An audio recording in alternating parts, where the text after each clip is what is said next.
أعوذ بالله من الشيطان الرجيم. بسم الله الرحمن الرحيم. والفجر وليال عشر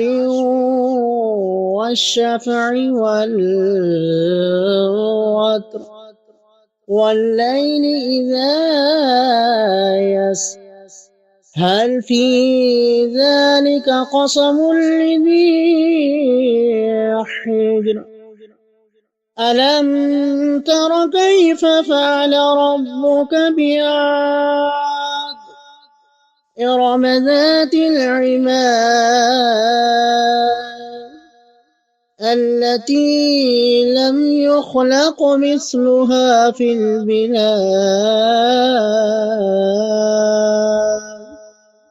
وثمود الذين جابوا الصخر بالواد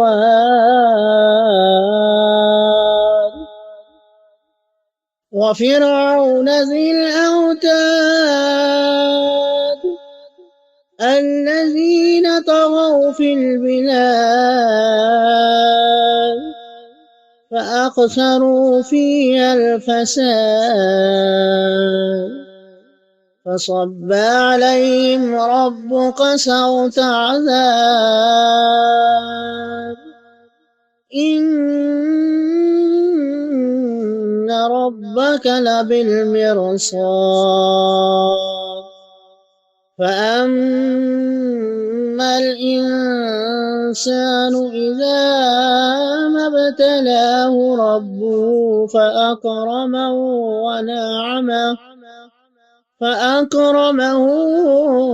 ونعمه فيقول ربي أكرمن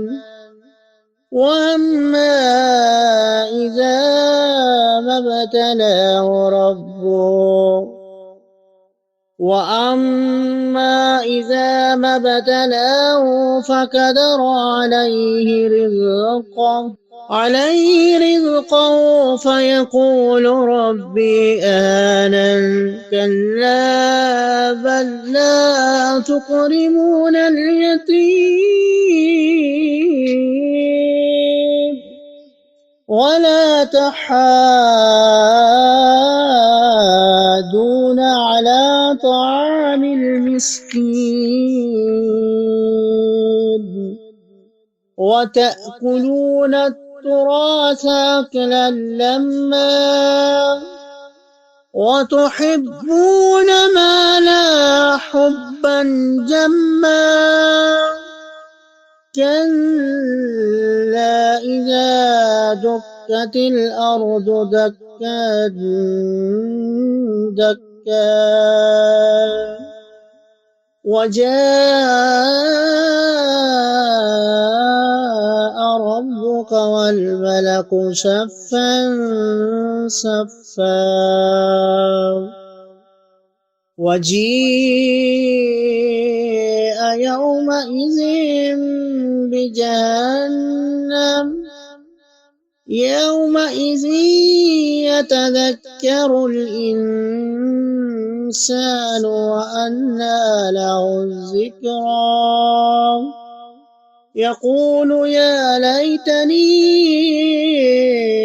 قدمت لحياتي فيومئذ لا يعذب عذابه أحد ولا يوثق وثاقه أحد يا أيتها النفس المطمئنة ارجعي إلى ربك راضية مرضية